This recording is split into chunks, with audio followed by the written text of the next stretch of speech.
with danger and with daring rights. To the hilt we take you there, where courage meets a throat. All right, so welcome to another deep dive. Today we're going to be talking about a really cool topic, sword swallowing. Yeah, it's always fascinating, isn't it? It is. It is. So specifically, we are diving into the life of Edna Price.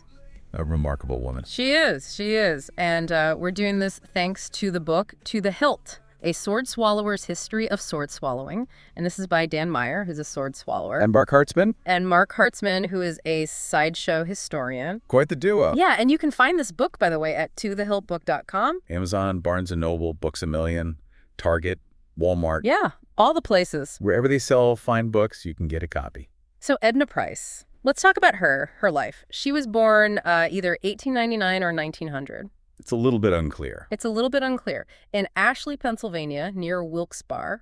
Small town Pennsylvania. Yeah, one of 6 children.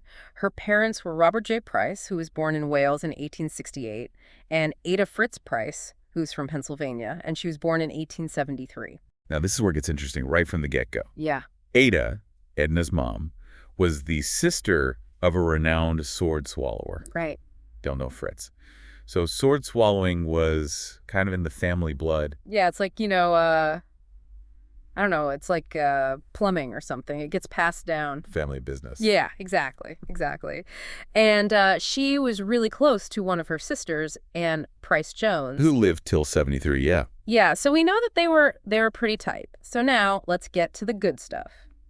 1916, she's 16 years old, and this is where she enters the entertainment world. But not as a sword swallower. Right, not yet. She's the floating lady. The floating lady, can you imagine? What does that even mean? Right, I mean, what kind of illusions were they using back then? What was this act? I know. And this is all with the John Robinson's Circus sideshow. And get this, her uncle, Delno Fritz, and her aunt, Maud Dolden. Sword swallowers. Also in the same show. I mean, talk about being surrounded by it. Yeah, almost like a family affair. Exactly. So it's not until 1920 when she actually learns how to sword swallow. And it's from her uncle, Delno. Right, he teaches her. But the reason she learns is kind of sad. Yeah, it's kind of a tragic story. Her aunt, Maud Dolden, in 1920, she actually dies from a sword swallowing accident. Performing for the King and Queen of England, no less. Yeah, on a ship. So you can imagine this must have been a huge tragedy for the family. Mm-hmm. And, I wonder if that's what inspired Edna to kind of pick up the mantle. Yeah, maybe it was like a tribute in a way. Possibly. So she starts performing with her uncle Delno. With the Algy Barnes Circus in 1920 and 1923. And then they moved to Ringling Brothers, Barnum, and Bailey. A big time. Yeah, 1923, 1924. I mean, this is like the pinnacle of entertainment at the time. I know. And, they weren't just performing. There are these little stories in the book that really show their personalities. Yeah, I love that. Like if Delno didn't approve of Edna's dates, she'd hide his wooden leg. Oh, yeah. So he couldn't chase after her. Yeah, that's a good one. And there's this Billboard article from October 21st, 1922, where it mentions Delno joining Edna at Ringling Barnum after a gig in Honolulu. Oh, wow. So they were really making the rounds. Yeah, traveling all over. But then, in 1925, Delno passes away. So what does she do? She keeps going. She keeps going. Yep, back to Ringling Brothers, 1925. Part of 27, then Cole Brothers for the rest of 27, and then back to Ringling Brothers from 28 to 32. Wow, and she was really dedicated. But I thought this was interesting. Her contract with the Ringling Brothers had this really weird clause. Oh, yeah. She never had to perform in her hometown. In Wilkes-Barre. Right. Why do you think that was? I don't know. Maybe she wanted to keep work and personal life separate. Makes sense. Sword swallowings is not exactly your average 9 to 5. No, it's not. And she was friends with some pretty famous people. Major Mite, the tiny performer. And Harry Houdini. Can you imagine those dinner parties? I know. And there's a cool article in the Pittston Gazette from April 20th, 1932. Yeah, it mentions her 10th year with Ringling Brothers. And performing at Madison Square Garden.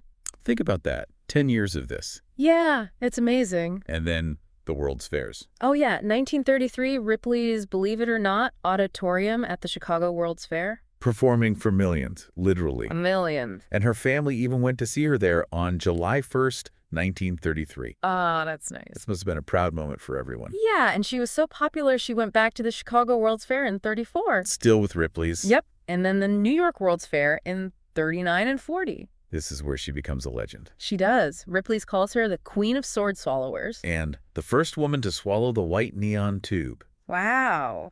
The book says she could swallow up to 12 swords at once. Whoa. And to make sure they were safe, she had them chromed every year. That's smart. Yeah, you wouldn't want rusty swords down your throat. No, you wouldn't. Now let's talk about those neon tubes. She starts swallowing them in 37. At Sam Wagner's World Circus sideshow, And George Hamid's Playland Circus at Coney Island. there's an article about it from October 8th, 1937. It's pretty crazy. She's pushing the boundaries. Yeah, but it was dangerous. In October 37, they broke during a performance. And she gets injured. That's scary. It really highlights the risks involved in this profession. It does. So after the New York World's Fair in 39, she retires from sword swallowing. After almost 20 years. Wow. But she doesn't leave Ripley's completely. Right. She becomes a hostess in the 40s in Atlantic City. Then she moves to Miami Beach in the 50s, keeps working as a hostess. And then finally, in 1970, she settles in Melbourne, Florida. Quite a journey. It is.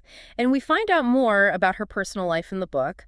She had 4 sisters, Margaret, Martha, Catherine, and of course Anna, who she was closest to. And she remarried a boxer. John Jack Harris. That's a fun fact. It is. Sadly, she passed away on October 17th, 1987 in Melbourne. At the age of 88. Her obituary was in the Orlando Sentinel on October 18th. It mentioned her sword-swallowing career, her move to Melbourne, her faith, and that her sister Anna was still alive.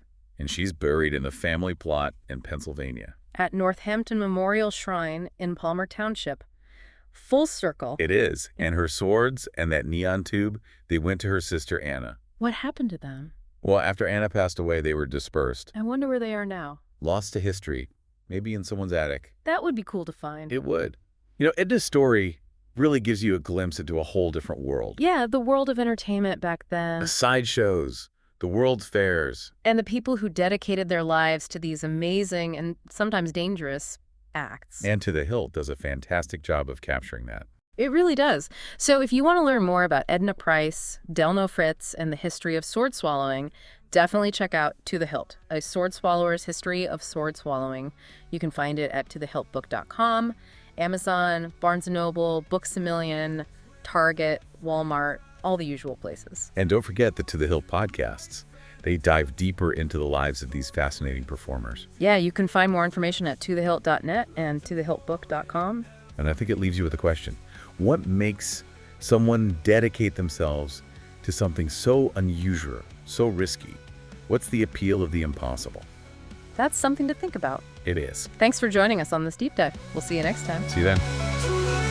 With every breath, dancing close to life and death, stories written deep in flesh, legends born